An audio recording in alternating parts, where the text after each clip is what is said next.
Hey guys, welcome back to my channel. If this is your first video, hi, I'm Elena, and this is The Organized Money, where we talk about planning life and managing money. In today's video, we are going to dive into my organized money routine. I'm going to be walking you through my monthly budgeting process and the 5 steps that I take every single month in order to make sure that my budget stays on track. So let's go ahead and get started.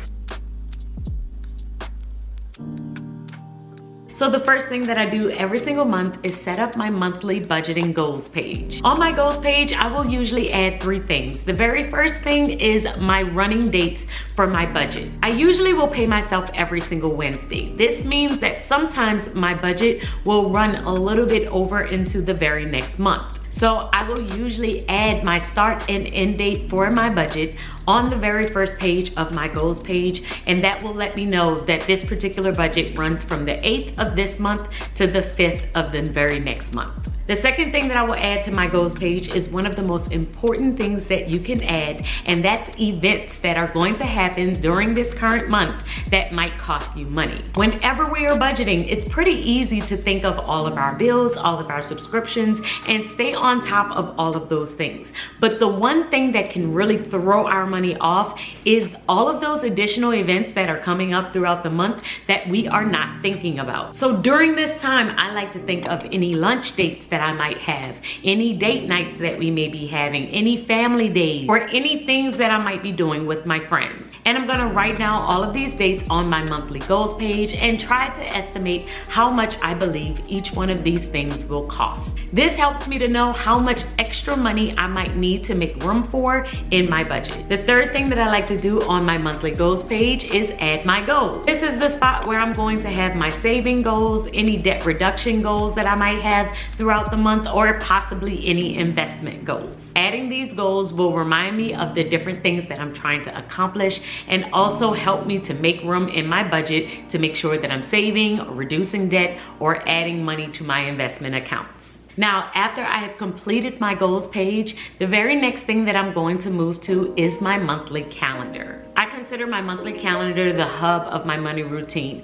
This is the spot that I continuously go back to make sure that I have paid all of the bills, to check on any events, to check on any subscriptions, to see what has been covered, and to see what's coming up next. Every single week is color-coded by a different highlight color, and I will assign the payday and the bills that have to be covered by that particular payday one specific color. This helps me as I am creating my monthly budgets throughout the month to know what should be covered in each weekly budget. And when I'm filling out my monthly calendar, I'm going to add in any bills, any subscriptions, and also any events that I had added on the goals page. Being able to fill out this monthly calendar really helps me to stay on top of what has been paid and what needs to be paid next. The third step in my money routine is to review my current bank balance and then move over to my monthly budget page so that I can start to complete that. On my monthly budget page, I am going to add in all of the things that I added on the goals page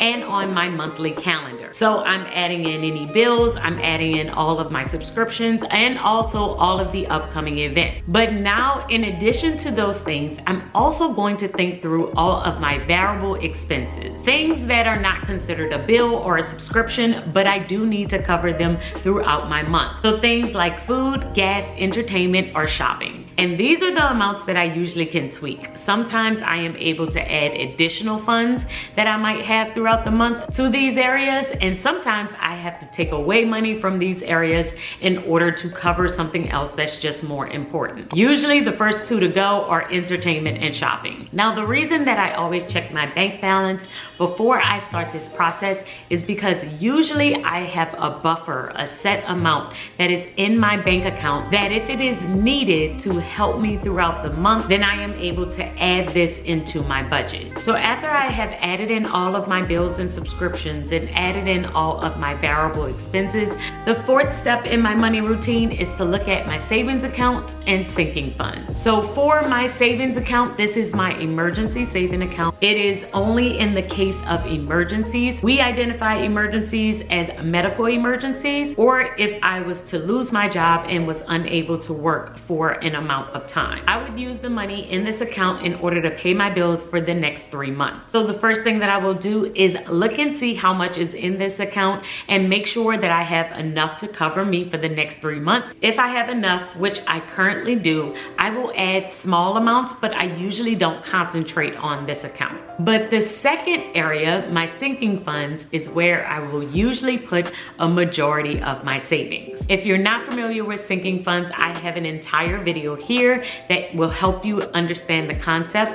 But basically, this is where you save for any additional things that you need to save for that are not emergencies. So things like Thanksgiving, Christmas, birthdays, anniversaries, upcoming events that you know you're gonna have to spend money on, but they don't happen every single month. So you set a little money aside every single month to cover those expenses. And currently I am in my November savings challenge, and if you missed that one, I will link that video above so that you can catch up. So under this section of my budget is where I'm going to set aside how much money I'm going to be putting aside in my savings for my savings challenge. And then if I have any additional money left over, I'm going to focus in on my debt. Now, since it's the end of the year and we have a lot of holidays coming up, I usually don't focus in on my debt reduction. I usually will save it for the beginning of the year, and that's when I will refocus and strategize on how much debt I'm going to pay down. But during this season, when it's the holidays coming up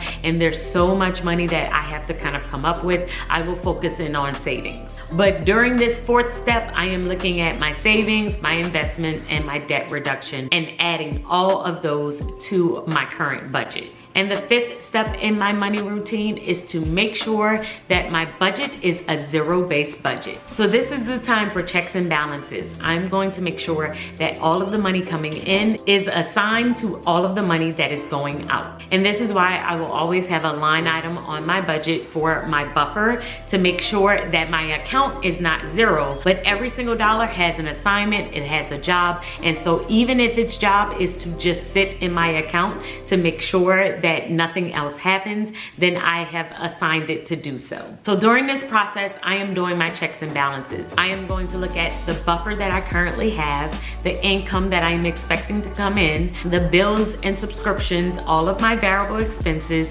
how much saving I have set aside for the month, my debt payments for the month, and my investment account, and also my buffer. All of this should equal my zero-based budget. And those are the 5 steps to my monthly money routine. Now, after I complete my monthly money routine, I will also do weekly check-ins where I'm looking at all of my transactions and making sure that all of the bills have been paid. And at the end of the month, I will do my monthly closeout routine. But doing these 5 steps every single month has definitely helped me stay organized and really helped me stay on top of my money. I know what's coming in, I know what's going out, and it really helps me to stay on track. So if you have anything else in your money routine that I have missed, please leave it in the comments below. I would love to hear from you, and I will see you in my next video. Until then, keep organizing your life so that you can achieve your dreams. Bye, guys.